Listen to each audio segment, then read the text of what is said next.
avant le livre de la Genèse, les femmes n'ont pas vraiment de nom. Il y a des généalogies avec des femmes dont on ne connaît pas le nom.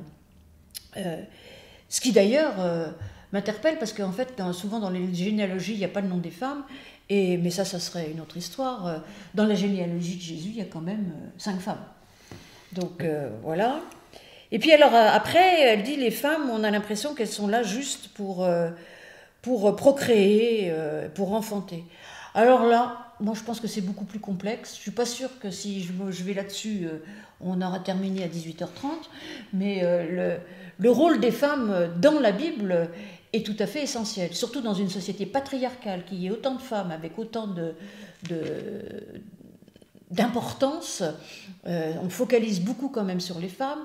Souvent quand il y a des femmes, il se passe quelque chose qui va changer, en bien ou en mal, hein, parce qu'il y a quand même des femmes assez épouvantables, hein, il n'y a pas que des saints, pas beaucoup, je te l'accorde. Donc en tout cas ça vaudrait le coup, si vous voulez qu'on aille plus loin sur les femmes, poser des questions.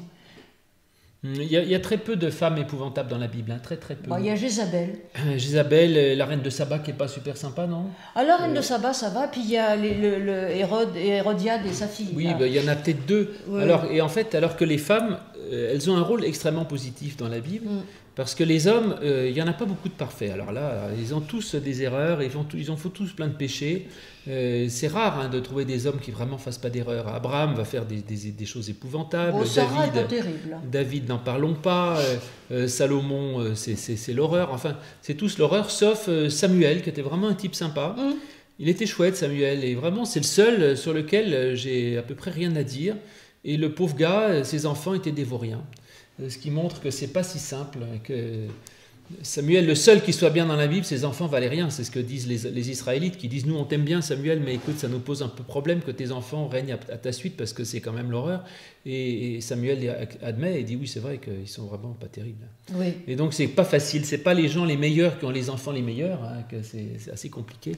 Alors que les femmes, elles ont évidemment parfois quelques défauts, mais globalement elles ont presque toujours un rôle positif. C'est elles qui sauvent les situations, c'est elles qui trouvent les bonnes solutions, c'est elles qui arrivent à débloquer les affaires, c'est elles qui, elles sont formidables. Et tu as raison de dire que certes, l'Ancien Testament reste un livre qui a été écrit il y a quand même 3000 ans dans une société patriarcale du Moyen-Orient. Donc le statut de la femme il y a 3000 ans au Moyen-Orient, il ne faut pas l'appliquer directement aujourd'hui en disant ça va être le modèle de notre société. C'est évidemment plus compliqué que ça.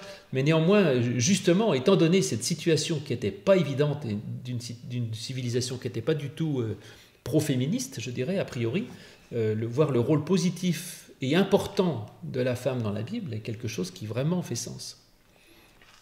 Oui. Enfin bon, mais ça, alors ça mériterait plusieurs séances, parce qu'il y a quand même de nombreuses femmes dans la Bible avec des rôles différents. Mais d'ailleurs, on en a parlé au moment de la résurrection, quand même. Là aussi, c'était des femmes. Mais dans l'Ancien Testament, il y a quand même beaucoup de femmes tout à fait intéressantes. Et d'ailleurs, il y a une vraie réflexion. Après, dans le livre des Juges, qui est un livre assez épouvantable, il y a une vraie réflexion qui peut nous rejoindre aujourd'hui sur la place de la femme. Alors au début du livre des Juges, les femmes ont un rôle important, sont des guerrières, sont des juges, elles sont nommées. Alors elles ne sont pas parfaites, hein, mais elles ont vraiment une place et un rôle important, on connaît leur nom, et à chaque fois qu'elles interviennent, il se passe quelque chose d'essentiel. Et puis petit à petit, on ne va plus les nommer. Et puis on va voir que leur avenir n'est pas terrible. Il y a celle qui est sacrifiée par son père, et puis à la fin, il y en a une, c'est épouvantable, elle est coupée en 12 morceaux.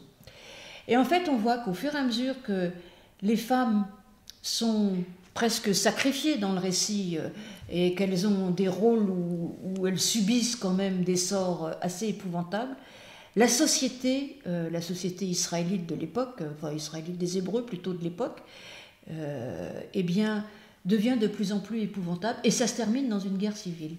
Comme si, on peut l'entendre, mais c'est vrai pour les femmes, c'est vrai pour les petits aussi, le soin qu'on porte aux femmes, aux petits dans une société, était presque un marqueur de la bonne ou de la mauvaise, ou du bon ou du mauvais état de la société.